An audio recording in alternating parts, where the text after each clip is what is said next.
Bueno, primero que nada, saludarlos, saludarlas, decirle buenas tardes. Felicitar a Jimena y a todo el equipo, también a todos los que realizaron las exposiciones, a todos y a todas. La verdad que siempre es nutritivo dar la discusión del hábitat, del acceso al hábitat, que siempre en ciudades como la nuestra está relacionado a una problemática y no a un derecho.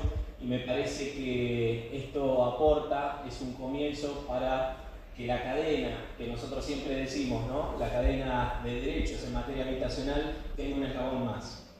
Así que en ese sentido felicitarlas y que sea el primero de muchos. Bueno, mi exposición va a ser en función de la lógica que se plantea en el encuentro, que tiene que ver con la participación democrática.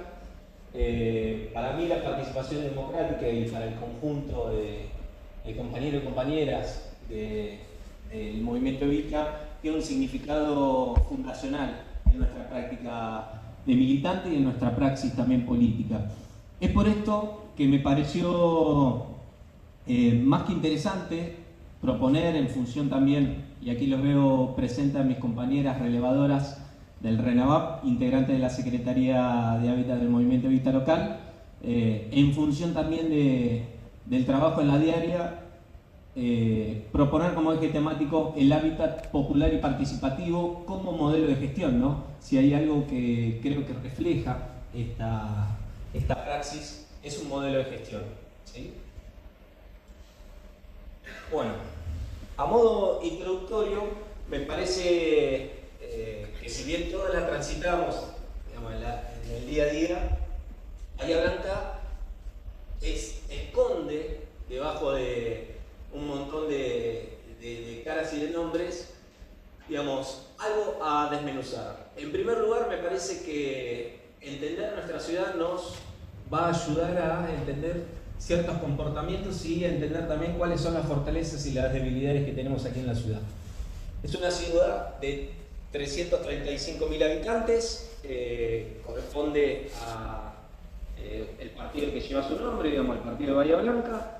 Tiene 10 delegaciones y a su vez, acá hay un dato que me parece más que interesante, tiene 5 fajas. ¿Sí? Esto fue desarrollado por el arquitecto, perdón, ya nos gustaría a los sustenianos que sea ingeniero, pero fue desarrollado por el arquitecto Caporosi. A mí me tocó compartir con él la clase de Ingeniería Civil 1 en el ingreso de la UTN. Así que lo recuerdo con mucho cariño. Ya no está aquí, pero bueno, es un exponente del desarrollo urbano y de las prácticas habitacionales que uno desearía que estén presentes cada vez más en la ciudad.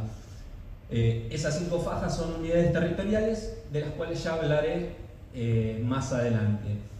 También podemos ver que la mancha urbana es expandida, digamos, una mancha urbana considerable, y que a su vez eso genera también, en función de los 335.000 habitantes, una densidad poblacional baja. Bien, acá hay un punto que me parece también importante, que es la ordenanza 14.994, que tiene que ver justamente con el eje temático el cual estamos abordando hoy, que es la participación ciudadana, ¿sí? Esta ordenanza establece un modelo territorial conformado por 5 fajas. Está la faja del frente costero, la logística, la faja de vacíos urbanos, la faja central y la faja de baja densidad. ¿Sí? Como podemos ver en la ciudad, distribuye de sur a norte las 5 fajas. ¿Sí? Obviamente, como verán, la faja número 1, frente costero, está en la zona portuaria y avanza en función del norte de la ciudad. ¿Por qué me parece interesante esto? Porque esa lógica determina, en función también de un diagnóstico que hemos realizado las organizaciones, que entre la faja 2 y la faja 3 se está produciendo una franja de vulnerabilidad. Y a mí me parece que esa franja de vulnerabilidad es algo a tener en cuenta. Primero y principal, porque es un diagnóstico propuesto de la participación comunitaria y organizativa del territorio, y a su vez que denota algo muy interesante que también se menciona en la ordenanza. Artículo número 2 de la ordenanza. Convoca a la comunidad de la ciudad de Bahía Blanca a participar en la actualización de propuestas y presentación de aquellas originales que no han sido o que no han tenido tratamiento previo al ámbito de la agenda de desarrollo, plan estratégico, otras ya incorporadas dentro de lo que es el delineamiento del Código de Planeamiento Urbano. Y me parece que teniendo este mapeo claro de cuál es la situación habitacional en un sector propio de la ciudad, como así lo muestra el mapa RENAVA, habla de la materialización de la falta de participación de los vecinos y las vecinas de ciertos territorios. Y eso me parece que hay que tenerlo claro. Digamos, la ordenanza es clara en la relación de las fajas y la vulnerabilidad que se presenta en las mismas, porque si hay algo que me queda claro en función de este resultado es que la participación en el sector es fundamental. Y creo que también en función de la localización de esta franja de vulnerabilidad que sí o sí necesitamos consenso político, social y también económico para revertirla, representa dos modelos totalmente distintos y un contraste totalmente musculoso frente a un sector de la ciudad para con el otro.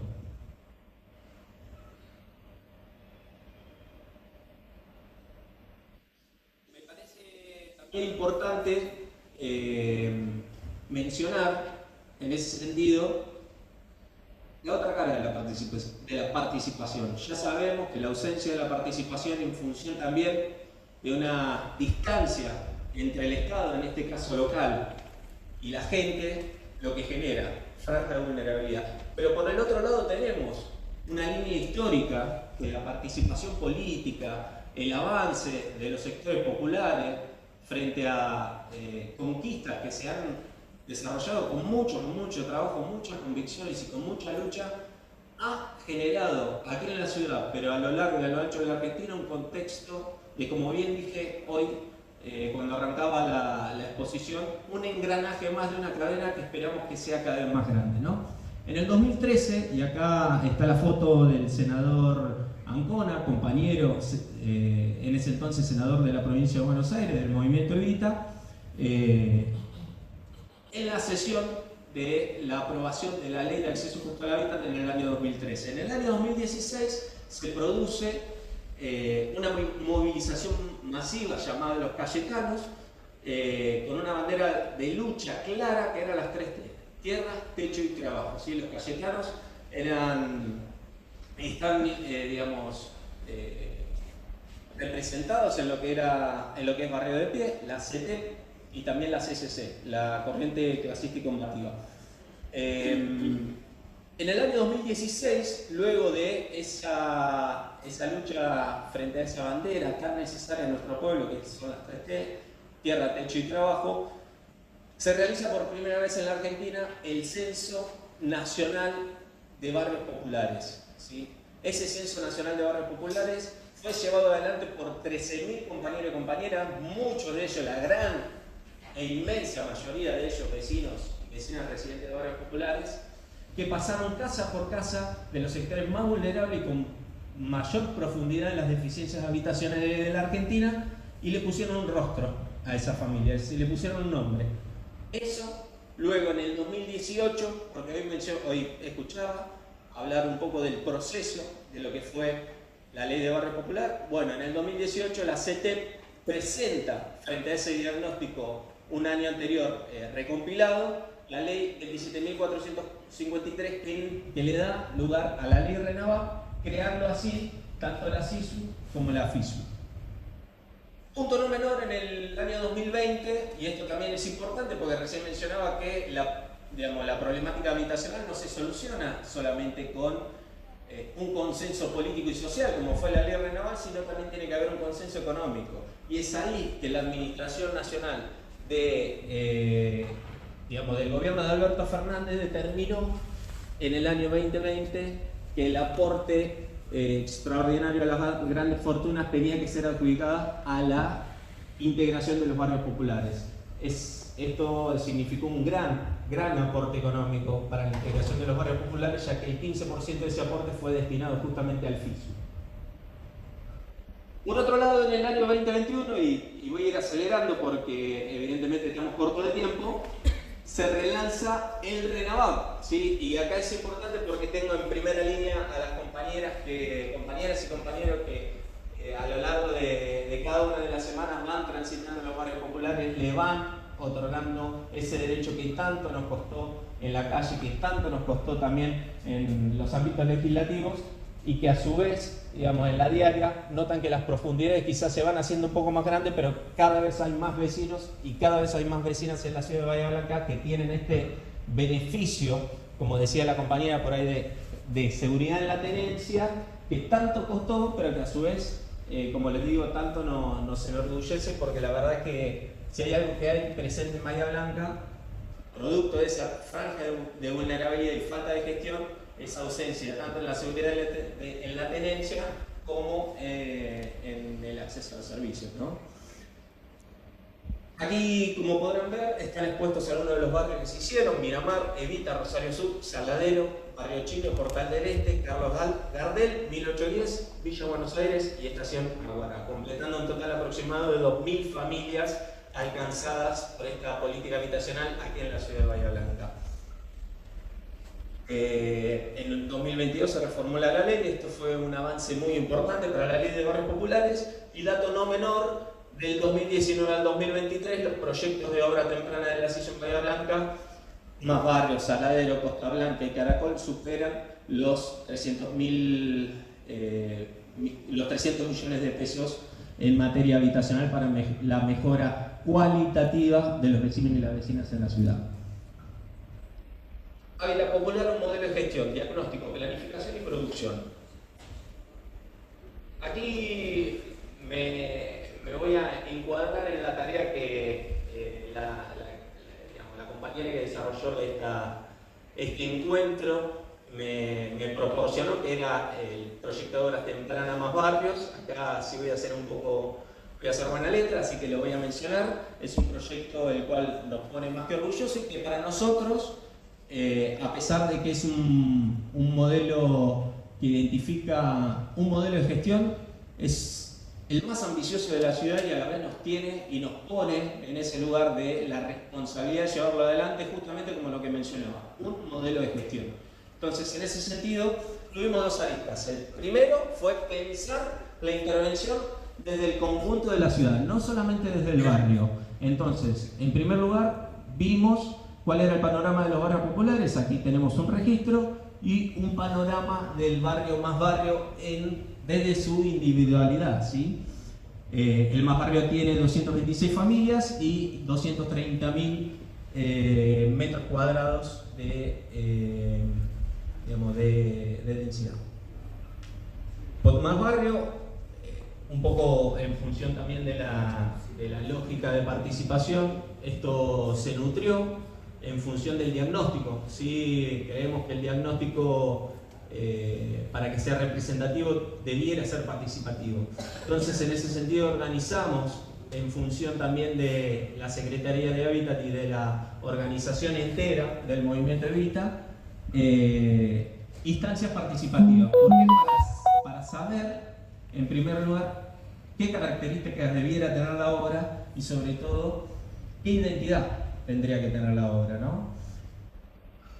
El POT más barrios, y en primer lugar habría que saber cuál era el barrio. Presenta 38 manzanas, ese es el polígono está desactualizado, ¿sí? Esto es algo que se mencionó desde la Secretaría de Planeamiento Urbano de la Municipalidad de Bahía Blanca. Este es un punto que me parece que tiene que ser tomado con la seriedad que propone, digamos, esta problemática, ya que se hablaba de una desactualización del polígono del más barrio. Bueno, la desactualización es a lo largo y a lo ancho de cada uno de los polígonos de los barrios populares de la ciudad.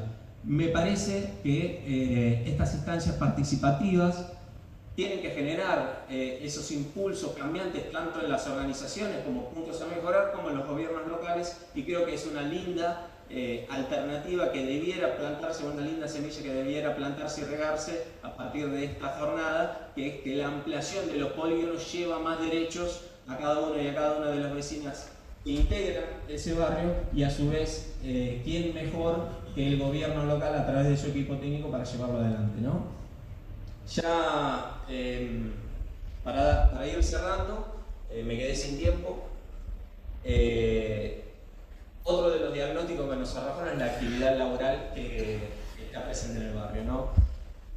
Los oficios y las actividades en un 48%, el oficio más presente en los barrios populares es el rubro de la construcción. Entonces teníamos en primer lugar una deficiencia laboral, teníamos una deficiencia habitacional y por otro lado teníamos la preparación de la estrategia para abordar estas dos problemáticas. Bueno, justamente el diagnóstico representativo y la participación de los vecinos generó que con una propuesta que es el POT más barrio, es decir, la urbanización, este proyecto de integración sosurbana, podíamos nuclear una alternativa que supla las dos problemáticas. Es por eso que hoy nuestra cuadrilla, y aquí está Julio, residente del barrio popular, trabajador de la construcción durante toda su vida, integrando la cuadrilla que urbaniza la casa de sus vecinos. Eso creemos que tiene una potencialidad enorme a la hora de hablar de eficiencia política, ¿no? Es por eso que hablamos del POT más barrio como modelo de gestión. Bueno, frente a este diagnóstico, 48% del barrio trabajador de la construcción. Bueno, nos fuimos también a la informalidad que existía en esa...